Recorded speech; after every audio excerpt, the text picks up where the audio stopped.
listen, here's the deal.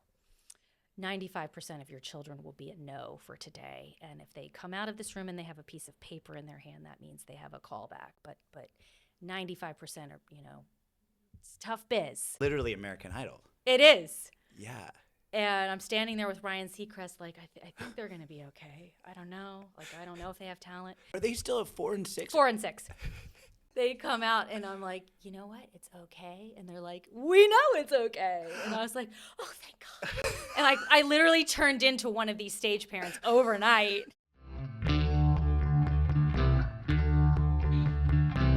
Rain down, streaming like the sky was falling down. I'll stay in here for at least another round. Our guest today is Kelly Collins Lintz. Not to be confused with Kelly Collins. If you watch the episode, you'll know what I mean. I've known Kelly for over a decade. She is a friend, a colleague, an amazing human being. Kelly is a working actor who has worked in this industry in a variety of capacities. She has 4 working actor kids who are all amazingly talented kids who she has been a super stage mom for.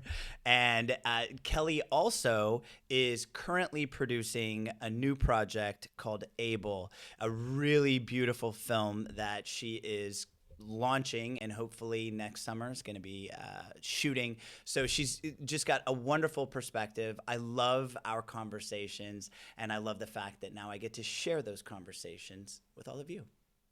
Hi, Kelly. Hi. So when do you go Kelly Lintz? You go Kelly Collins Lintz? So the funny story about that is that I used to be Kelly Collins professionally, even after I got married.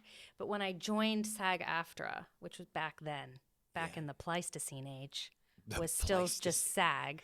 Oh, yes. There was already a Kelly Collins. And unfortunately, Kelly Collins likes to do movies that have to do with, like, foot fetishes. So there is one credit on my IMDb that called Storm Swept. Storm Swept. And I cannot convince them that I was not in that movie. And this is like a foot fetish thing? Well, I don't know what Storm Swept is about. Yeah, I haven't read that log line. It sounds sketchy. But if you look at Kelly Collins' IMDb, there's a lot of movies that have the word foot in it. Okay. So this is so fun. that. This is so fun to figure out. Yeah, so Kelly Collins Lintz became my professional name. Okay. And it's just kind of what I use. But, like, personally, I guess people call me Kelly Lintz. Yeah, I think they all have, like, good flows. Yeah. Cool. So, yeah, Kelly Lintz. Kelly Lintz. I'm so glad you're here. I'm so glad to be here. We never run out of things to talk about, you and I. I know. Well, we have a lot of, I think you and I look at life through kind of a similar lens. Okay. Ooh, okay. What lens is that? See, you're already coming in with this. This is what I love about our dynamic is whenever I say something to you, I know that, like, it's going to be met with some truth. You know what I mean? Yep. But I feel like I think where we find common ground is that we both have worked in this industry for a very long time. Mm-hmm. We both have worked with a lot of young actors. In your case, you created those actors literally from the womb, 4 of them, which is bananas. I don't think I've ever met or maybe will ever meet in my life. The Skarsgårds, maybe? Yeah, but I don't. But they're like old. Yeah. You know what I mean? Yeah. Your kids. I mean, I literally got to be there in one way or another, just talking to you as these kids were growing up in the TV film industry. So you've got these 4 kids in the industry. You were a coach, which I think is how we originally met. Yeah. Right? Mm-hmm. You had a client you were working with. You had an actor, and then I might have worked with that actor. We had someone who we both coached. Maybe, and then we met, I think, to do a workshop. Mm-hmm. Ooh, we said that at the same time. See, I told you. We're on the same page. Synergy. Yeah, so we've known each other for... Yeah, and then you went on to create the top acting training studio in Atlanta. Thank you. This is your baby.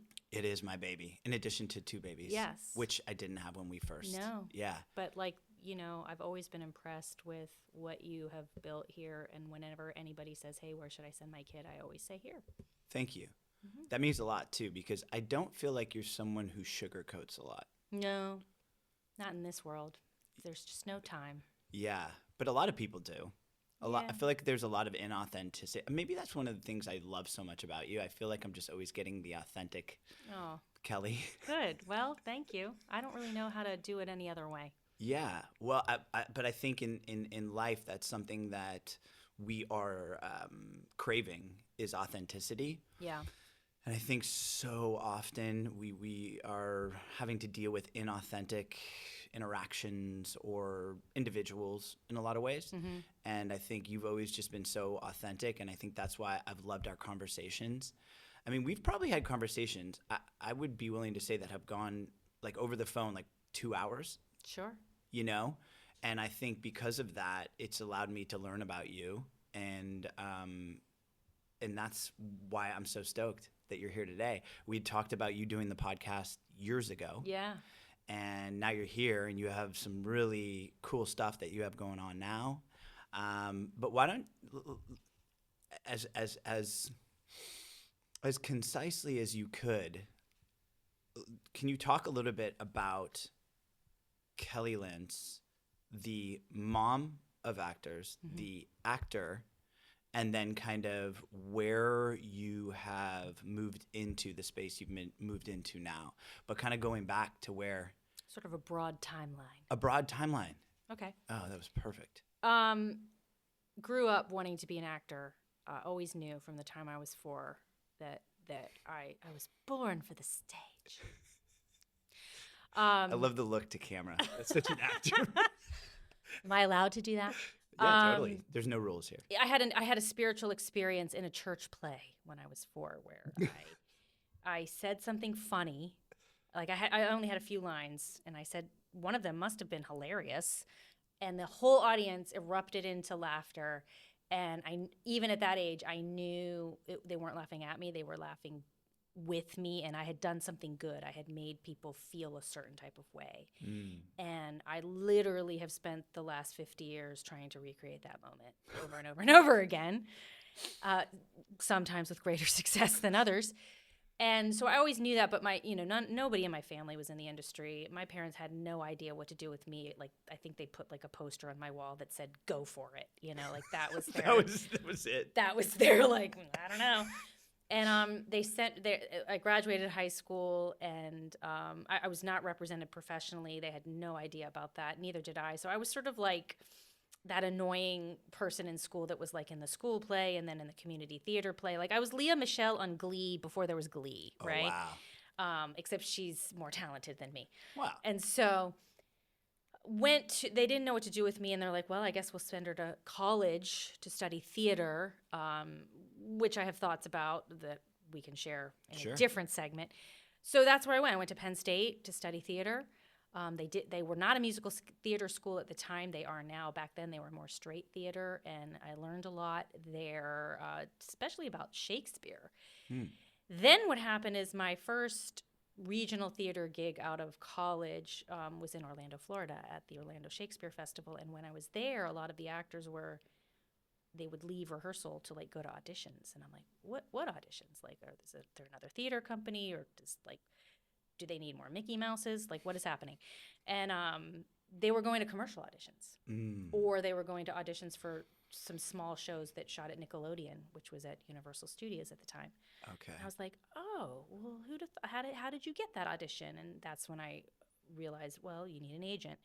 And because nobody, when they get out of drama school, Erik, is like, all right, headed to Orlando. Right. The talent pool there is pretty small. Yeah. And so if you can like walk and chew gum at the same time, and have a relatively commercial look, you can get an agent and start doing national commercials for Kohl's, which was my first commercial I ever did. Okay. McDonald's, Advil, Aquafresh, you name it. Aquafresh. Aquafresh. I remember that. Suddenly, I found myself being the commercial queen of the universe, and I got married, and my husband was like, "Hey, I don't get it. Why do you want to do theater where you're paid the same for like a week of work that you would make like in half a day?" Right. And I was like, "You just don't get it."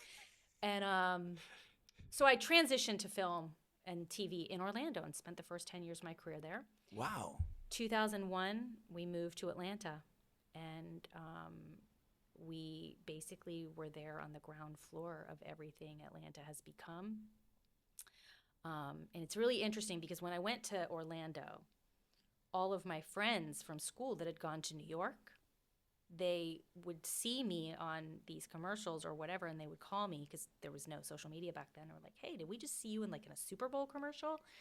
Like, how did you do that? Like, we can't get arrested up here. Yeah. And I was like, the regional market, baby. And same thing in Orlando. There's definitely a glass ceiling Right. that you could, you didn't get the big roles from there. But all of my friends from Orlando, they got tired of that glass ceiling. They're like, we're headed to LA. I'm like, I don't have a good feeling about that. I'm going to go to Atlanta.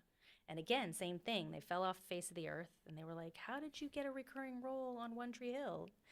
And I'm like, the regional market, baby. Yeah. And so we were here for 21 years. And then I raised my 4 children and did not want them to get into the industry for a variety of reasons.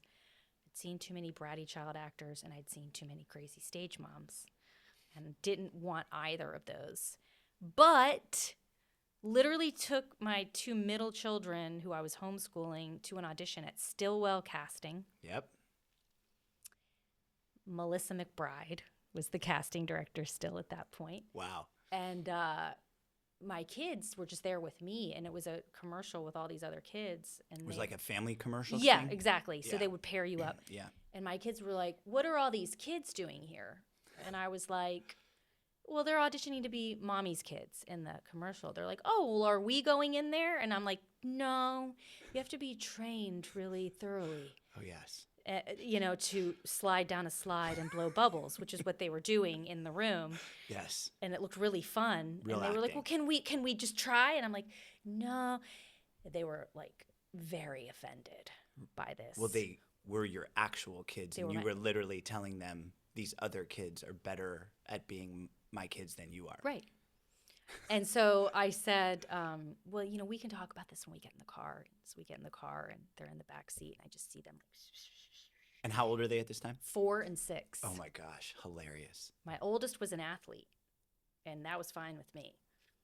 And so they raised their hands. Excuse me, we would like to be actors now. And then, because I'm a lunatic, I didn't want to drag them around to auditions unless like they had the goods.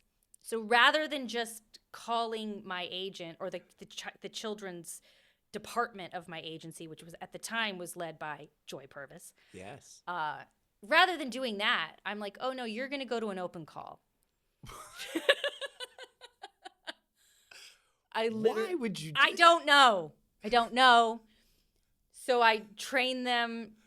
We did sessions at the dinner table of like milk. It does the body good. And we go to this open call, and literally it was like American Idol on like day 1. Oh, And I was like, oh. that sounds like a nightmare. I was like, I might have made a slight mistake. So I said to the kids, like, hey, kids, let's go. We can do this a better way. Like, I didn't realize this was going to be like this. And, like, all these moms in there, they had these portfolios. And, like, I am an actor. Right. I didn't have a phone. I had nothing. Yeah. And I'm like, I'm an idiot, clearly. And they were like, no, we're prepared. Milk, it does a body good. And I'm like, oh, no, I'm going to damage them, like, right off the bat. Right, because, you, like, brought them and they know you're going to take it away. Yeah, and, like, literally, Joy Purvis got up there and was like, listen, here's the deal. 95% of your children will be a no for today. And if they come out of this room and they have a piece of paper in their hand, that means they have a callback. But 95% are, it's tough biz. Yeah. And I'm like, oh, gosh. And so all these kids kept coming out, no piece of paper, no piece of paper. So you did stay? Yeah, we stayed. Okay, yeah, you stayed. Yes. Okay. And they came out. That is literally American Idol. It is. Yeah.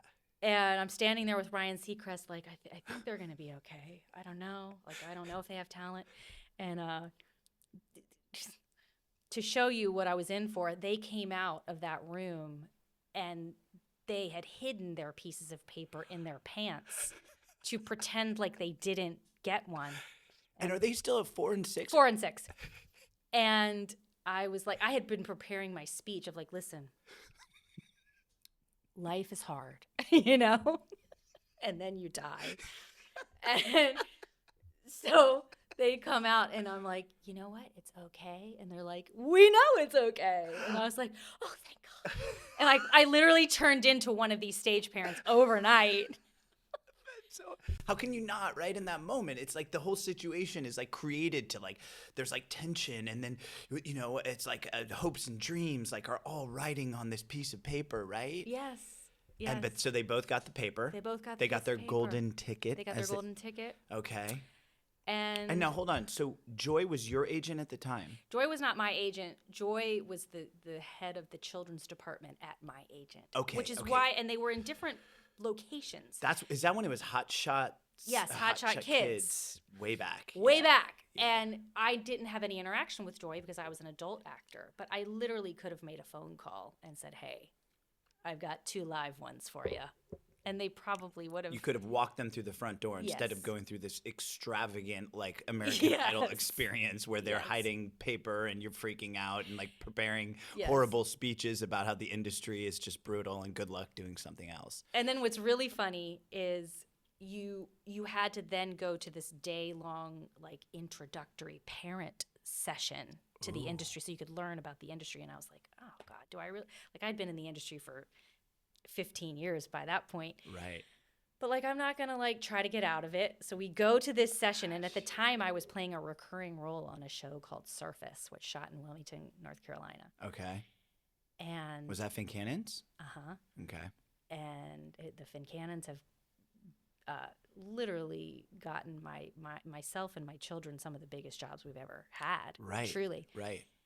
And just so people know, just for some context, the Finn Cannons, in essence, a family who are all in the casting world and have cast some of the 2 big brothers and a sister and a wife. Right. And in fact, Mark, I just was emailing with, he's going to be a future guest on the show. Oh, and wonderful. And I've known him for years, but they are really just some of the most amazing casting directors, Yeah. just so people have reference of the name Finn Cannon. Yeah. Yeah. Yeah, they're the best in the Southeast, I think. Yeah. Some of them. Yeah. So I go to this meeting, and I'm recurring on this show, and my daughter on the show was represented by Joy. Okay. And so Joy starts talking about, you know, this is what's possible. I have a girl right now that's on this show called Surface, and she's gotten 5 episodes out of it. We don't know if there's going to be any more. And she's playing my daughter on the show. So during a break, I go up to Joy and I'm like, just so you know, she's about to get her 6th. And she was like, how do you know that? I'm like, because I play her mom on the show. And she's like, what are you doing here? And I'm like, I didn't want to, like, I'm stage mom today, not actor Kelly today, which would become a theme. Like, I really, as I moved forward throughout the industry with my children, I had to become schizophrenic. Right. You had to put on these 2 totally different hats. Yeah. Yep. That's such For a variety of reasons. Can you talk a little bit about that, though? Because, you know, even just taking them through that whole process of even getting an agent when you could have very well just gone in and said, hey, I've got kids. They want to do this. Yeah. But like having to be the parent and then also the actor, it's such a cool dynamic. Well, I think from the get-go, I wanted my children to do it themselves. I wanted them to have what it took. I wanted them to not just be handed things. Yeah.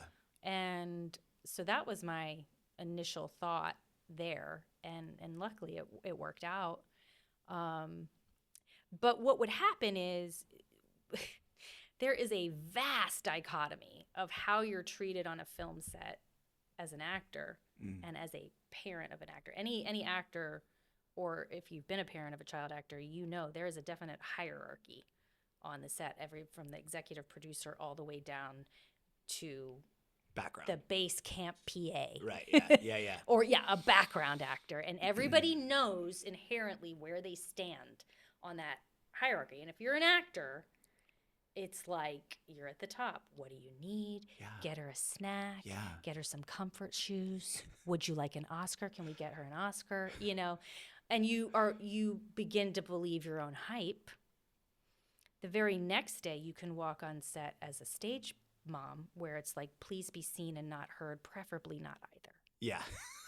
Please be seen and not heard, but neither. But preferably, we don't really want to know that you are here. I've often said to parents getting their kids in this business, because when they've been on set, some of them have been like, oh, that was an interesting experience. It's one of the least appreciated jobs, being a stage parent. And I think this is where, too, so much of what we do is trying to help educate the parents. The first workshop we did, you and I, remember that workshop was about helping the parents along with the kids. I don't know if you recall. Yeah. It's been over a decade. But that was performer to pro is what it was. And so we would also give parents, hey, look, this is what you're getting into. And I think it's hard as a parent because it's your baby and they're out there being vulnerable and doing their thing, and you have to be there. But simultaneously, like you just said, we don't want to see you. We don't want to hear you, but you have to be within, you know. And then I think, too, that one of the downfalls of it is that your child is being treated better than you are. And your child 100% begins to inherently understand that. Oh, right. And so that's a weird dynamic that you have to manage. Right, because they're like, Mom, I'm going to need you to stand over there. And you're like, excuse me, we're at home. Yeah. Yeah. Yeah. Right? But that's got to be hard at a young age, too. So the kids are at, like, what age when? Well, I mean, they started working commercially pretty immediately. Okay. And then what happened is my oldest daughter was, like, watching them make all this money, and she's, like, hoofing it babysitting. And she's like, and my, you know, my agent at the time had been after her, like, Mackenzie, when are you going to let me get my hands on you? Right. And so she's a teen at this She point? was 13. 13, okay. And finally she's like, all right. And she'd never done any acting? Nope. No. And then the very first audition she did for them was, if you remember, the ginormous open call for the remake of True Grit. Oh, right. And she's like, oh, I want to do that one. And I'm like, you know what? This one might not be a great one to start with. They're, like, seeing a bazillion girls. Yeah. And so, like, just to set your expectations here. And she ended up screen testing for the role against Haley Steinfeld. Oh, my gosh. Yeah. She never acted.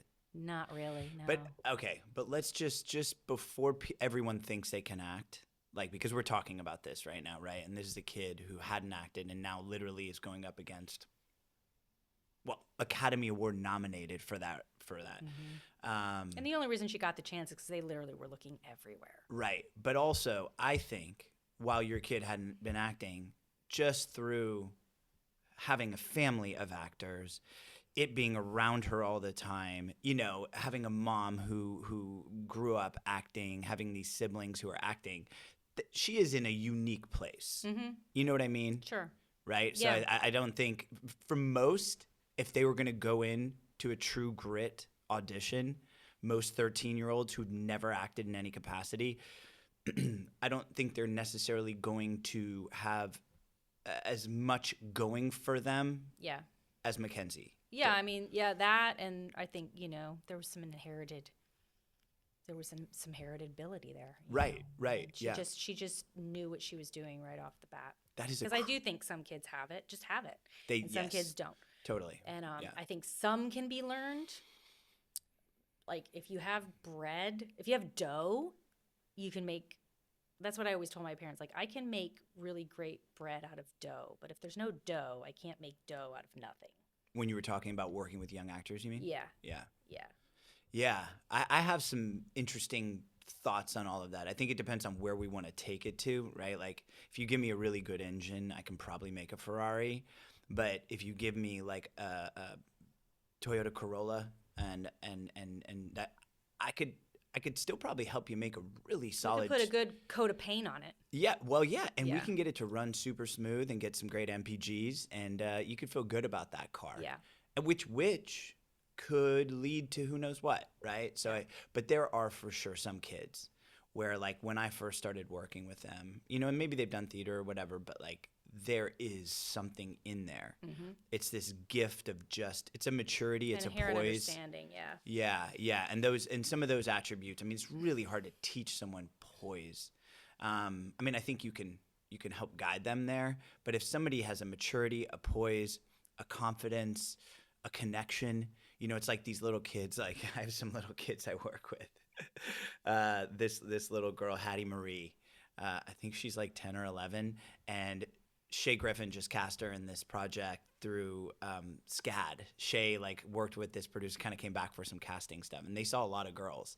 I sent her 2, and she picked one of them for the lead role in this very intense project. A lot of like having to do with gun violence and these different things. But this little girl, she looks at you like, what are we doing next? And you're like, oh, yeah, you get it. Yeah. You get it, know? So, yeah, I think there is something to that. Yeah. Some kids have more of that. Some people some athletes, some athletes are just they have genetic gifts. Yeah. Right? There's, I like to watch the UFC, which I'm sure you're a huge fan of the UFC. I love it. Yeah, can't get enough. This is why I love you, because you just roll with it. And I know you're lying, but you find a way to say it, though, in a way where it's going to make me feel good. And maybe you don't do it for that, but it does. Maybe I'm an actor. Maybe you are. Maybe you're a wonderful actor. Yeah. But yes, but so, you see some of these guys and they talk about just genetically, they have that disposition, they have this ability. And I think same thing in the creative arts. Some people have this something about them, this wonder, this maturity, this poise. Yeah. Yeah. So obviously Mackenzie had something to go up against Haley She had Steinfeld. something, yeah, and then she would go on to be a series regular, again, casted by Finn Cannon on Under the Dome for 3 seasons. Yes. For her junior, senior year of high school and freshman year of college. Wow. And Matt and Madison would go on to become series regulars on different shows like Bosch, The Walking Dead. We spent 7 months in Budapest one time on The Alienist. That's cool. Ms. Marvel most recently. Yeah.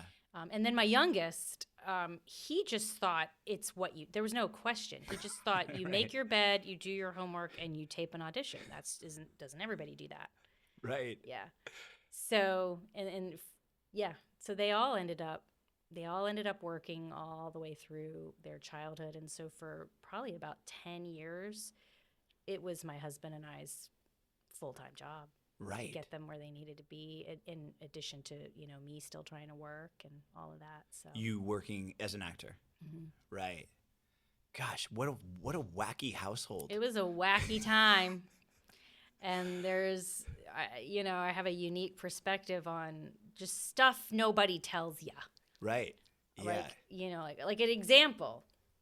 Nobody tells you, hey, if all 4 of your kids are working, they're getting paid, but you're not. Right. And when your husband is also helping you, you're like, oh, this is how I become, Kris Jenner, or, this is how one becomes like a Culkin or a Lohan. Right. And it was an uncomfortable place to be. Like, we did not want to be on our children's payroll. That's just gave us the ick. So you have to figure out, well, what do we do instead? Right. Nobody told us to expect, like, hey, if your children are really successful, one of you might have to leave your job. Yeah. Or both. Right. Yeah. Well, when you have 4, Mm-hmm. and you have to be there, you don't have a choice. Mm-hmm. Yeah, that's such a wild thing. I think for a lot of parents, they don't. It sounds fun to get their kid into this and what have you, but obviously for me now personally, with a lot of my students, they've gone on to be series regulars on TV shows, Disney shows, where they have to move to LA, Mm-hmm. or like my student who was in Babysitters Club, who was they're in Vancouver, Mm-hmm. they're in Canada, Yeah. and you have other kids at home. totally, yeah, Mm-hmm. and a business, and so it's like, well, sorry, you got to figure it out. And I think that's a hard place to be for parents. And I don't think a lot of them really understand if that does happen, which is not necessarily common per se. But if you are working at this kind of higher level, that's part of the gig as a parent. Yeah. What do you think is one of the hardest things that you had to deal with as a parent of working actors or kids getting into this, or if there's like a few things that were just really challenging for you to deal with, where you're like, oh man, this is pushing me as a mom, us as a family. Well, that for sure. Figuring out financially how to make it work. It was not fun delivering bad news constantly. Especially when, if you get to the screen test phase of something, you've been with that character for a hot minute. Mm-hmm. And in your mind, that character's yours. So there were a lot of knocks on bedroom doors that took me a minute. Or you're on a show and it's going wonderfully, and then you find out that your kid's character is about to get killed off, which happened thrice on The Walking Dead. That show broke all three of my children's hearts. So in season 2, my daughter Madison played Sophia on that show. Right. And so her character gets lost in season 2, and it's based on graphic novels. Right. So she's like, "Mommy, they're gonna find me, right?" And I'm like, "Yes, because if you look on page 78 of the graphic novel, even now you're still alive in the comics. So of course this is just dramatic tension." And then you get a phone call from Gail Ann Hurd saying, we needed to do something that was really gonna just blow the audience away. And so she's done. And it was the first departure from the graphic novels that The Walking Dead did. Oh, and it literally still is listed in the top 20 most heartbreaking TV deaths of all time. And that's your kid. Yeah, it's my kid. And I'm like, I was doing errands when I got that phone call. I literally didn't go home for 3 hours because I didn't want to deliver that piece of news. I think I went into Target and bought like $300 of kitchen linens in a daze. And I'm like, how am I going to tell her this? And so that was really hard. Or, one year when my son Matt was between 12 and 14, he screen tested 9 times. And if you don't know anything about what it takes. Yeah, because you brought up screen testing. That's kind of explain to people what that means. When you get to that place. Yeah, you've done an initial audition. You've probably done a callback. You've been waiting for a couple weeks in between both of them. You may get flown to LA or New York to do a chemistry read and a screen test where you literally sign a contract of what you stand to make or lose if you don't get the part, so that you can't, if they give you the part, you can't say, well, actually, I want to make this. You've already signed the contract. So some processes are pretty quick. One very big process was a 6-month-long process. So he screen tested 9 times in the space of 18 months. 18 months. Mm-hmm. Wow. Between 18 months and 2 years, and got 9 no's. So it's one every 2 months he's screen testing. Yes. And those are huge no's. That's falling off a cliff no. Yeah. It's not like, oh, you didn't book Joe Schmo's local grocery commercial. No. It's like this. I could have been a series regular on, I could have had the lead in Dark Tower. Right. I could have been a series regular playing Bruce Wayne in Gotham, young Bruce Wayne, So, this is on your knees praying, God, please let this one be the yes. And so he did get the 10th one. Oh, good. Thank God. Which took us to Budapest for 8 months. And so that's why his corporation that we had to open is called Test 10 Incorporated. Oh, that's hilarious. Yeah. Test 10. Okay, but those 9 tests,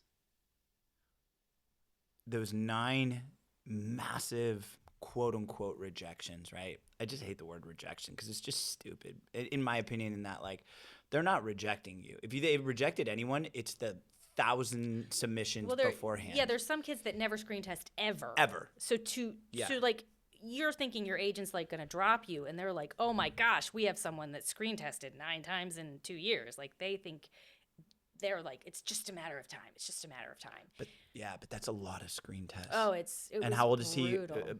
in this time? What did you say? 12 to 14. Oh, so like 12 to 15. hormones are kicking in. Like you're like Yeah. trying to figure out just how to be a 12 to 14, 15-year-old.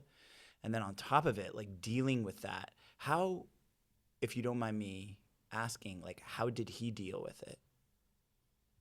Probably better than me. Really? Yeah. I mean, it was, I don't know. Like, I feel like the effects of that might still be yet to be seen.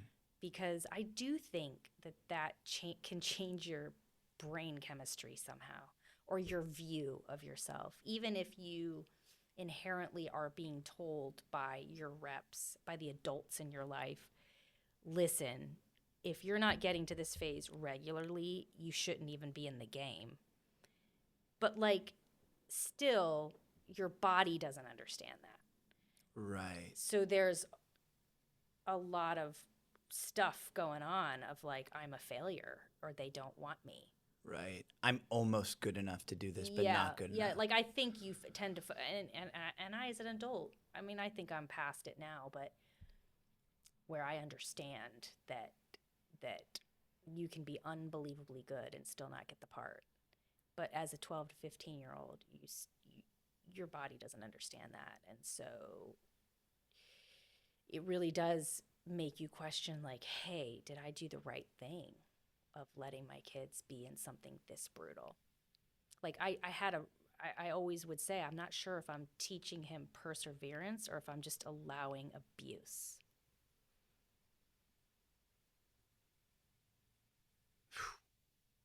And to be honest, I still don't know the answer to that question. It's a lot. Yeah. Yeah, I mean,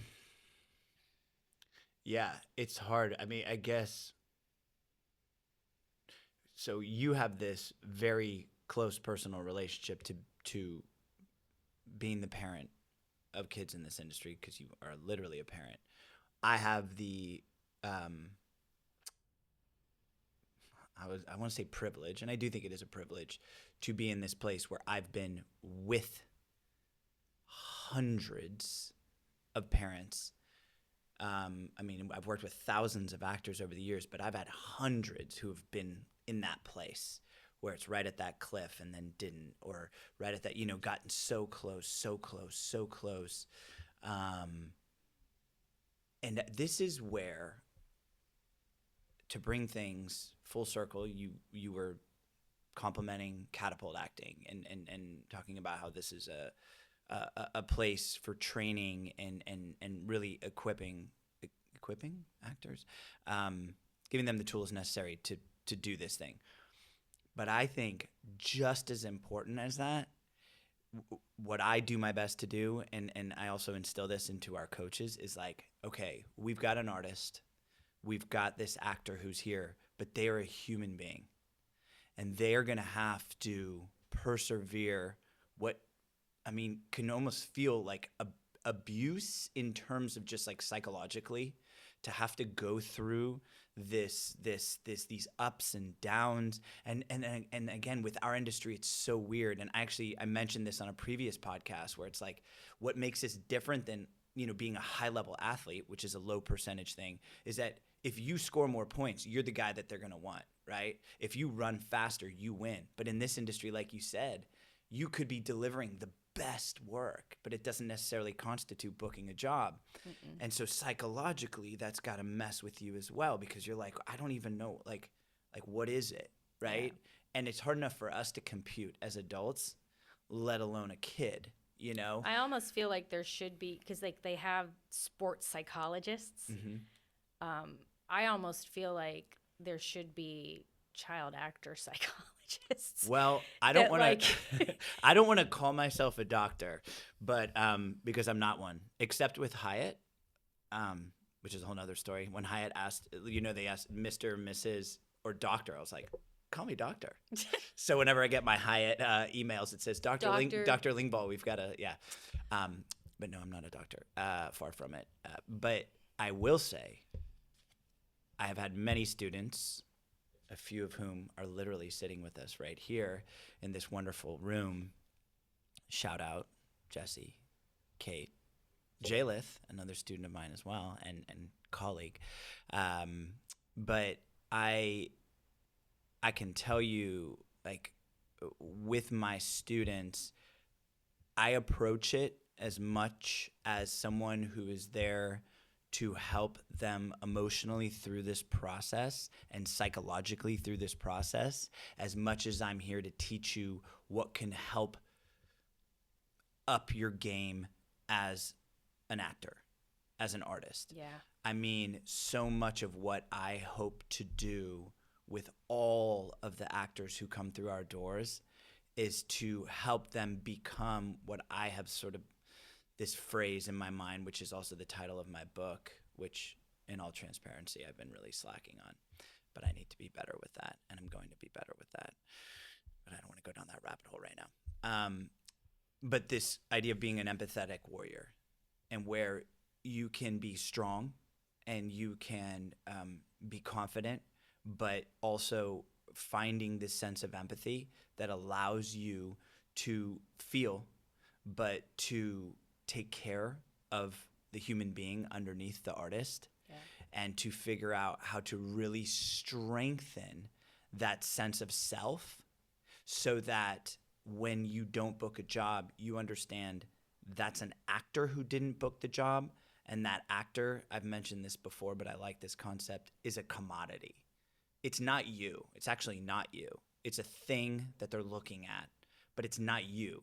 It's not you, the person. Yeah. And I think if we can separate that, I think that's just really important in anything that we're doing. People are seeing this idea of, but it is so hard though. I mean, because it is just such a weird. Well, and like I had a defining moment once when I was watching a Dallas Cowboys football game, and there was a player that got his ankle broken really badly, like gruesome. And at the same time that was happening, my son Matt had found out not only that he was getting killed off The Walking Dead, but that another show that we thought he might be going back to was writing his character out. He got those wham bam right in a row. And he was not in a great place. He was 17 at the time. And I'm like, okay, this player that just got his ankle broken, like, they wheeled him off the field and he's out for the season. But with actors, you're told that no matter what happens, it's crucial that you just got to get back up. You just got to get back up. You got to keep going. You got to keep taking it.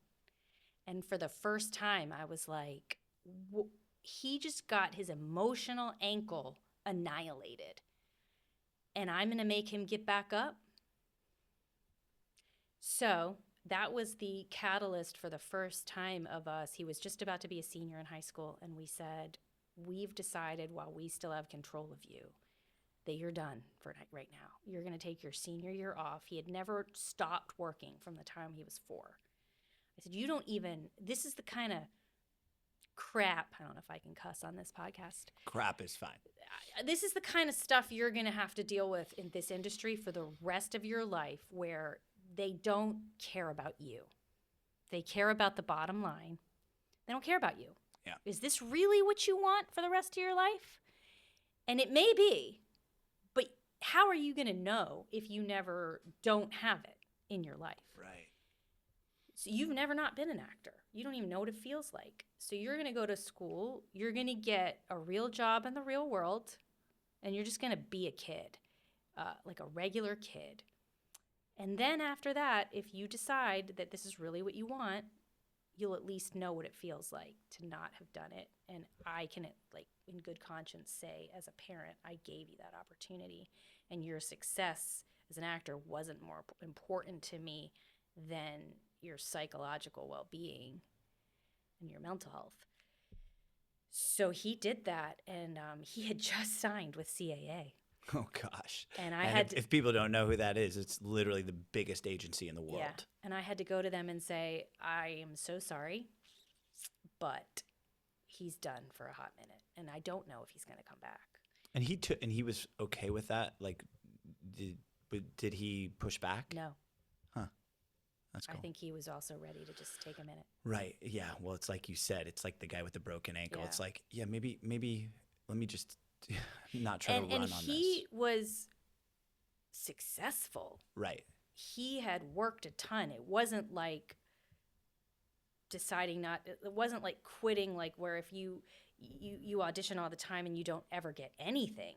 Right. This is a kid who had gotten a lot. Right. And we still felt like we don't know about this. This is a little crazy how Yeah. this industry is so, it can be really abusive, I think. So he did that for 18 months. Got it. Yeah. Well, I don't think there's a right way to do this industry per se. I think there's like wrong ways you can do it. Yeah. But I know we've touched on this, like, because you hear people say, if you're going to be an actor, it's like acting's everything. You got to do this. This is all you do, blah, blah, blah. And I don't think that, like, and I know you don't think that. And I would love for you to kind of share that perspective in terms of your thoughts on, and it's especially unique because your kids were, for all intents and purposes, like they were actors, like, I mean, through much of their life, right? Because they were booking these jobs and they're just on set all this time. But I do think there is something about giving yourself the freedom to explore different ways of navigating this and not necessarily feeling as like, I gotta grind. I mean, I do think there's something to being proactive, right? I think most people err on the other side where they're a little lazier and they're more complacent and they're not very proactive and they're just kind of like floating through, so they don't really have any direction. So I do think there's value, like, hey, I dig this thing. Let's give it some intention. Let's be intentional with it and play with it. But I also think that you got to be careful with just like how hard you're going at it, because at some point there's going to be a broken ankle psychologically. And if it's a really bad break, that could be you can't walk anymore. If I had to do it over again, there's one thing. Like, I feel like we really did as well as we could at keeping our kids grounded in the real world. As far as, like, we never moved to LA. We always were based in Georgia. They had friends that weren't in the industry. If I had to do it over again, I would have made them pursue and become proficient in another skill outside that they could make a living at. Not as a fallback plan, but as a parallel A plan.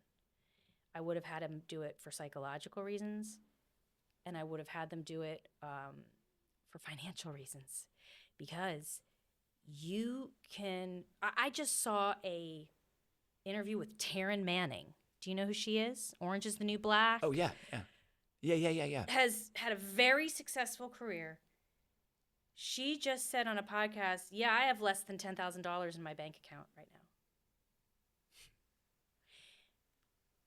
And we have found that to be the case, where you can be really successful and you can have a pile of money. But if you don't work for 2.5 years, the money goes quick. And if you have not, A, learned how to do anything else, B, become somebody who is willing and pursues doing something else for your own good, you can be in a lot of trouble. You can be an unfinished human, I think. And so hard. There's such an element of luck to being someone who can make a full-time living at this. It has nothing to do with talent. It has to do with being in the right place at the right time. Talent is just a prerequisite. And so if you don't know how to make money doing something else and you haven't learned to live on the ground, you can be That's a good way to put it. yeah, you can be lost. And I saw it over and over again with other people. My two middle children literally, and my oldest did this. She went to college. She's now an attorney. My middle two truly never had time to do that. And I don't know if I thought, well, they'll beat the odds, you know? But like my daughter Madison has been on a show for 10 seasons. Luckily, her parallel A plan is real estate investment. Nice. So she has some sources of income. But, you know, that show got canceled. And she's done one independent movie, and she's looking. She's attached to a series, but the series hasn't been purchased yet.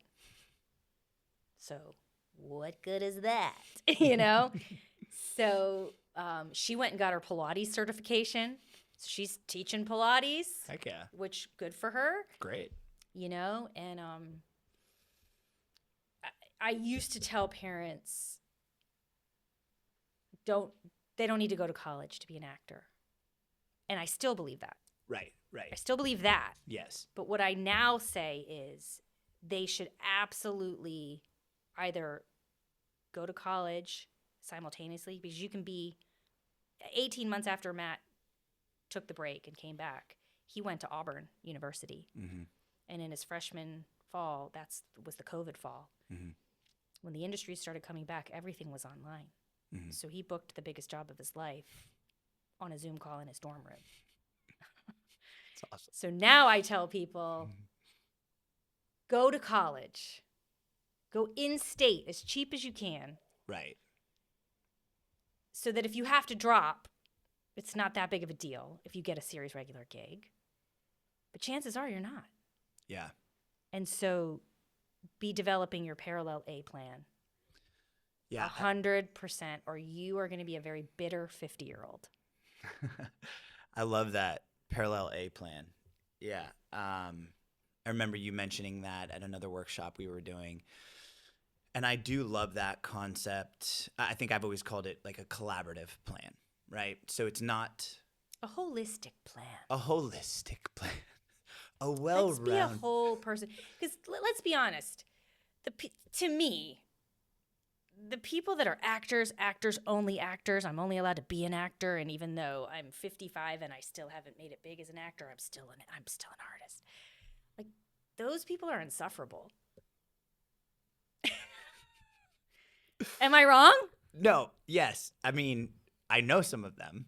Yes. I mean, I think I'll put it to you like this. I have met and know many actors who are in their 40s, 50s, who acting is really the only thing they do. I would say the majority of those individuals are not very happy. Right. They are a little jaded. They're cynical. They're cynical. Bitter. Yes. Now, maybe for them, that's the path to live a more cynical life. If people weren't cynical, we wouldn't know what it is. And some people are diehard cynical, and maybe that's the journey that they're on, right? It's not the path I want. It's not the path I would like to promote to my students. I do not want any of them. Cynical for me, just to live that way. I do find I enjoy my time with cynical people because they're like these fascinating creatures that I'm kind of like, oh, what an interesting way you've chosen to look at life. But I do think for actors,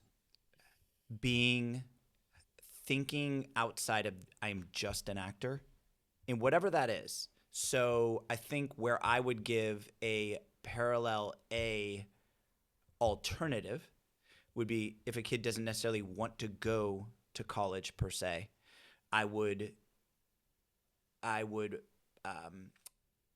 promote the idea of creating something else, whatever it might be, right? So maybe you want to spend a significant amount of time learning about marketing, or editing, or whatever it might be. Maybe it's something in athletics or nutrition or whatever. You want to learn about this. I think for me, I think college can absolutely, I think it can serve a lot of really wonderful purposes. But I also think that there are other ways you can go about learning parallel A options. Sure. Oh yeah. Trade school. Yeah, trade school, or even like going and interning at a place and learning about that thing, whatever it might be. But I think where we're very much in agreement is that if the only thing you're going to do is wait for the right audition to fall on your lap that eventually becomes a booking, and you're just going to go through that cycle, Yeah, that's a rough ride, man. I just think it needs to be normalized. I think it should be a part of every curriculum of like, okay, great. You want to be an actor? What are you going to do to support yourself? Right. Because Yeah. this is not inherently it's not going to be a lucrative, like, and I always say this to people, like in my 20s and 30s, I was willing to starve for my art. In my 40s, I just wanted a granite countertop and a car made in this millennium, Right. you know? And like you Car made in this millennium. you don't know that you're going to want that. And so we need to be educating these parents and these kids. And like, so I spoke at the Auburn Theater Department, and this was my message. My message literally was titled, Aunt Hilda is Right. Aunt Hilda being like the one at Thanksgiving dinner that's always like, so what's your B plan, you know? And you hate her. She doesn't believe in me and my dreams. And, but she's right. And so, and it's okay.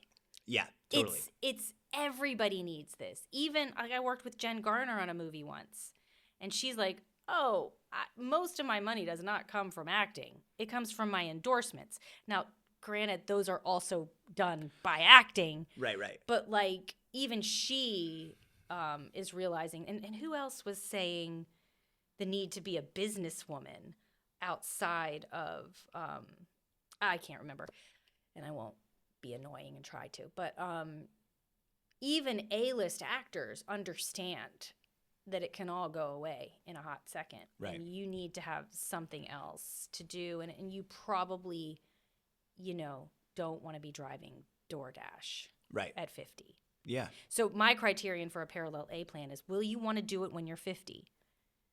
With your kids, you mean? Yeah, like, do you want to work at Starbucks when you're 50? Do you want to wait tables when you're 50? Mm-hmm. If it's not, that's a day job. That's not a parallel A plan. So you need to, real estate's a good idea. Become a realtor. That's flexible. Yeah. You can make a great living at it while you're waiting around. Totally.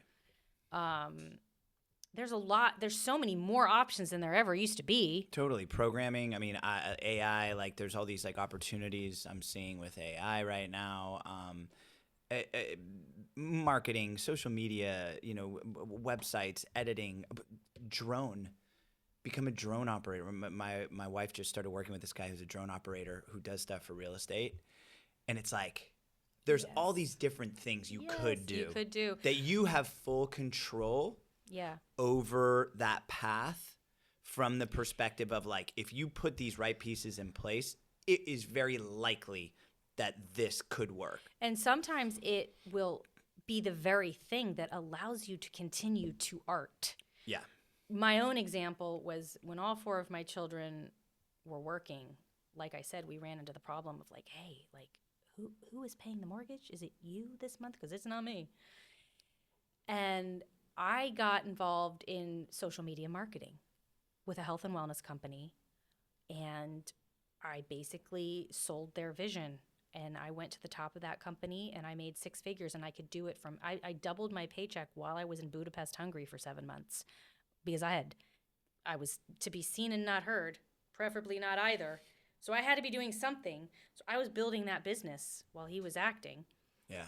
That is what supported us for a very long time. And now what it's allowing me to do is move into writing and producing, which is what we've always wanted to do as a family, is tell a few stories of our own. Yes. And that residual income that I built up over 9 years is coming in real handy right now so that I have time to be an artist. Yes. Yeah. Otherwise, I would have to go get a real job in the real world, and I wouldn't have the energy or the bandwidth to produce a movie. Because let me tell you what, it's like climbing Mount Kilimanjaro, producing an independent feature film. Okay, so I want to dive into that. Yeah. Perfect segue. Oh. You're wearing the shirt. I didn't realize it would be that at all. There was no intention or plan of that happening. Repping the brand. So let's talk about Abel, because this is such a fun story, this whole thing. Okay, so. Yo, hang on. Before we talk about Abel, one moment.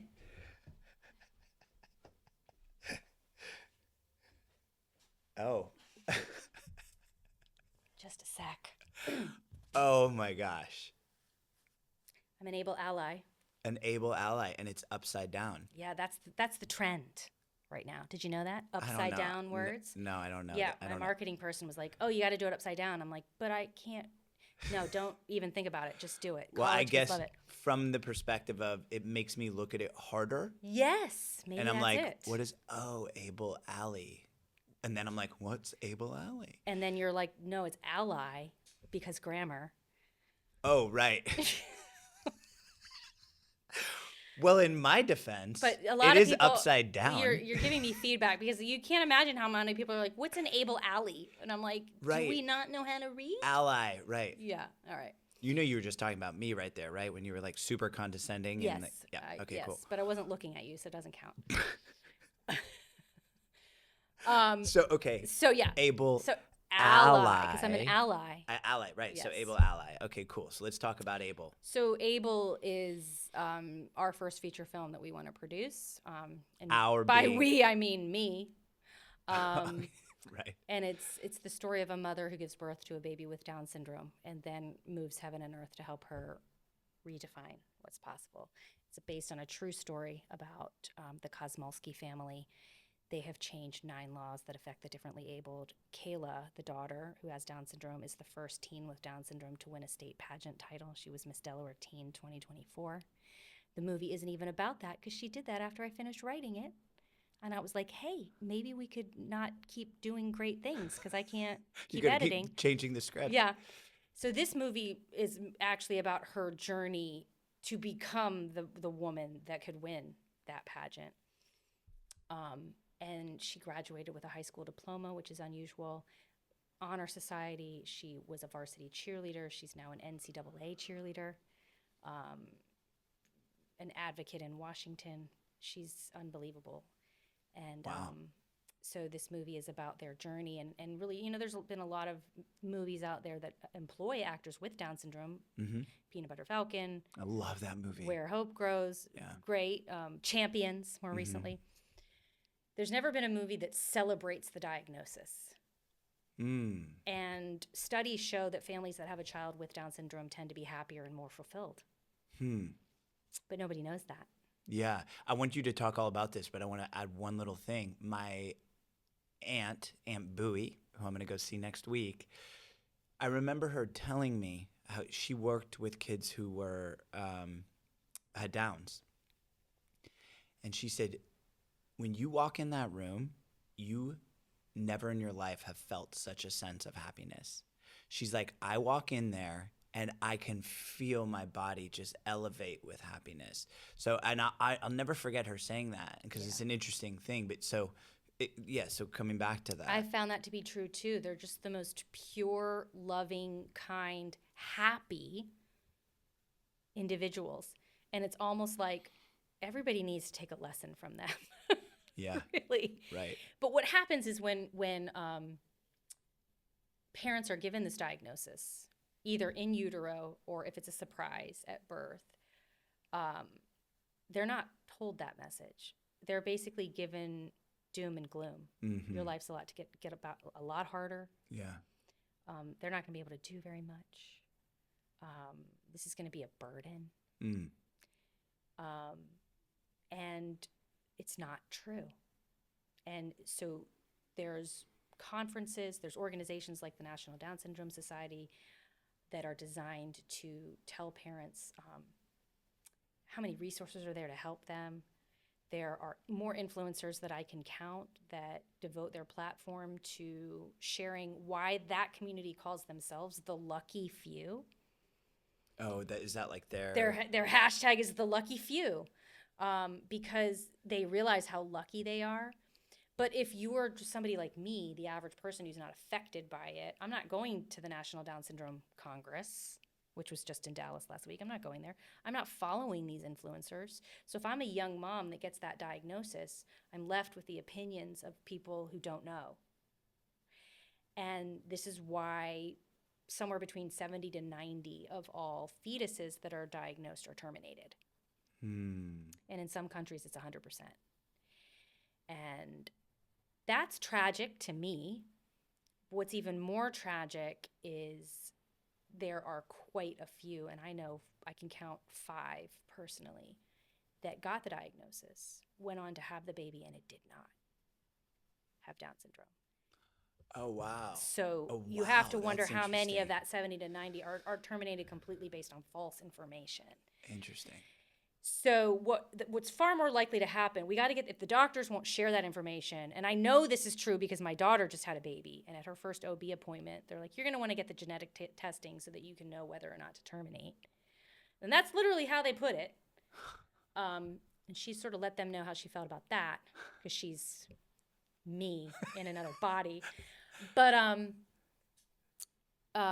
if doctors won't share it, somebody else needs to. And we need to share it in a way that people are in the right rooms to hear it. They're far more likely to go see a movie or click on Amazon or whatever. Right. And in a way that's persuasive, because with marketing, facts tell, but stories sell.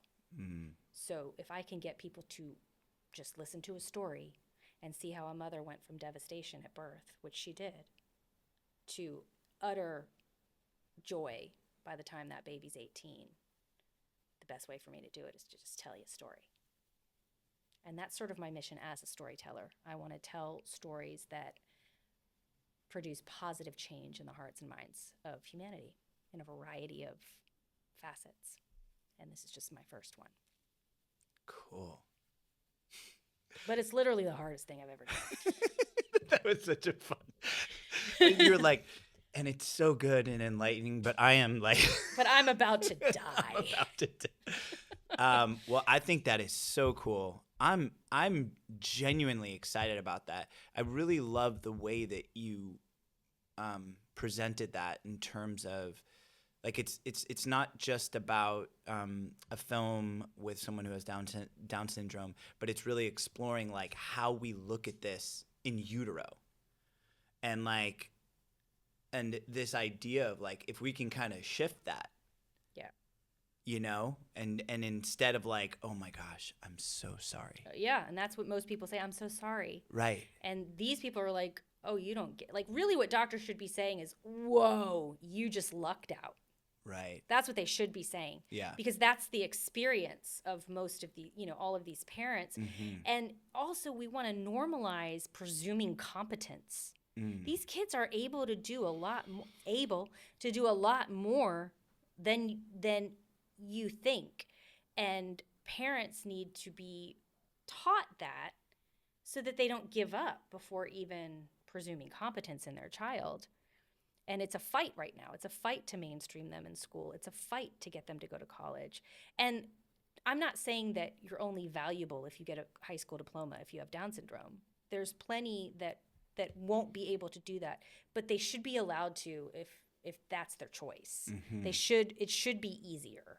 Yeah. And to work. Yeah. To like the law that one of the main laws they changed was like people with disabilities are only allowed to make a certain amount of money before they lose their health benefits. So they're set up to have to be dependent. Yeah, that sounds like a very governmental thing. Yes. So one of the first laws they changed was called the ABLE Act, and it allows people with it raised the rate. Very cool. That they're allowed to earn. So, but really, we just want to celebrate the diagnosis. But we also touch on things like I don't want people to go see this movie and have a child with Down syndrome and be like, well, my child's never going to win a pageant, so I guess I'm just a loser. Right, right. Like we explore an issue that most parents go through, which is when do you accept the things you cannot change about your child, and when do you move heaven and earth to change everything you can? Where is that line? When are you pushing too hard, and when is your child enough?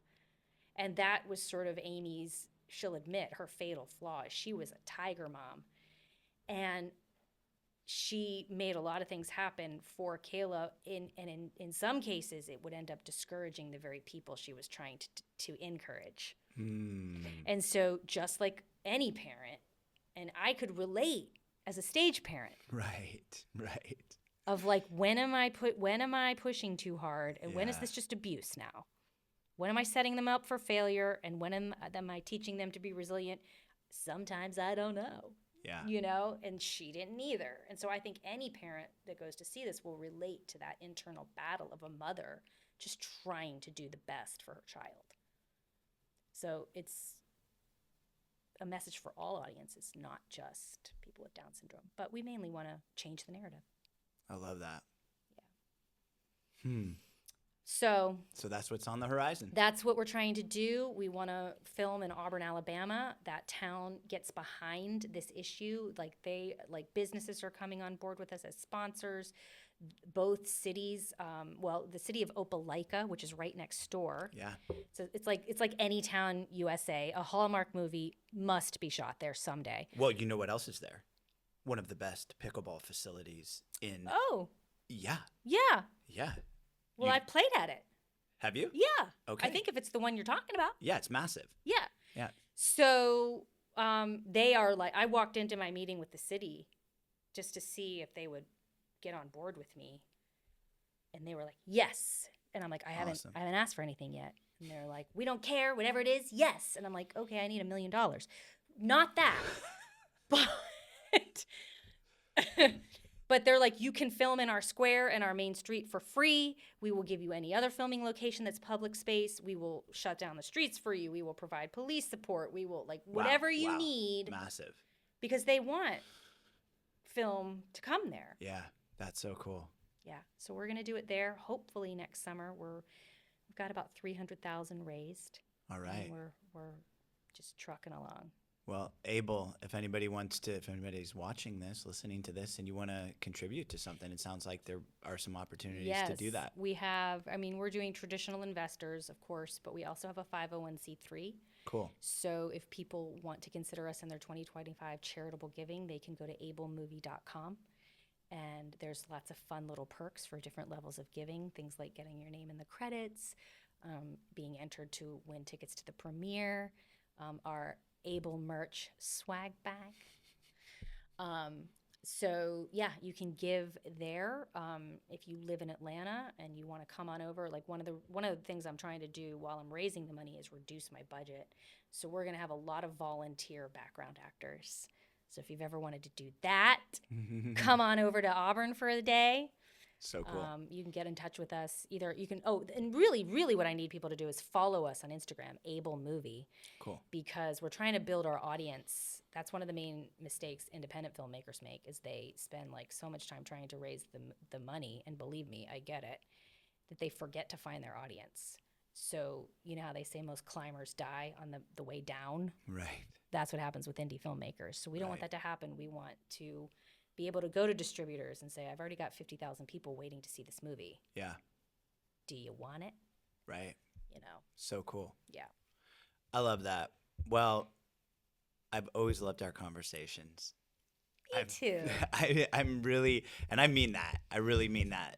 You know, I've met so many different personalities in this industry, and so many different types of individuals, but I feel like we've always clicked, and you know, I appreciate everything I've learned from you over the years, and it means a lot to just have someone who I feel like I can talk about this industry and the feelings and the thoughts and everything involved, and you're like, yeah. Let me tell you some war stories. Yeah, exactly. You're right there with me.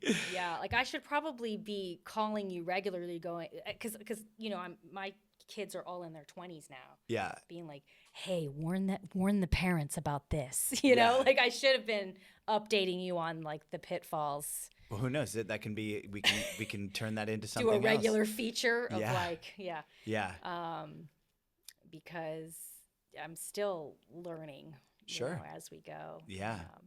Well, I think, you know, your learning is such a gift to everybody else because they get to kind of take those ideas and those concepts and hopefully help their kids in their journeys, you know? Yeah. And I know for me as a coach, as a professional, as a human being, I've learned a lot. And I'm stoked for your this next chapter. Yeah, you thanks. know? Thanks for the support. It means the world, and we're just taking one step at a time. And you know, my journey as an actor and a business person has really, I think, prepared me for that. My journey as a business person has prepared me to be a producer more than anything, because you learn a lot when you run a business about perseverance and failing forward, and you do learn that as an actor too. But you really need to you can't just be an artist and be a successful indie filmmaker. You have to be a businesswoman too. Yeah. And or else it's just doomed to fail. And nobody wants that. Nobody wants that. Well, I love it. Kelly Collins Lintz, not to be confused with Kelly Collins and her foot. Catch Me in Storm Swept. Storm Swept. I'm gonna go look that up. Yeah. But yeah, thank you so much. I just appreciate you. Appreciate your time. Thank you for I having me. appreciate our This friendship. is fun. This Cool. is fun. Thank you. Besties. Hey. Yeah.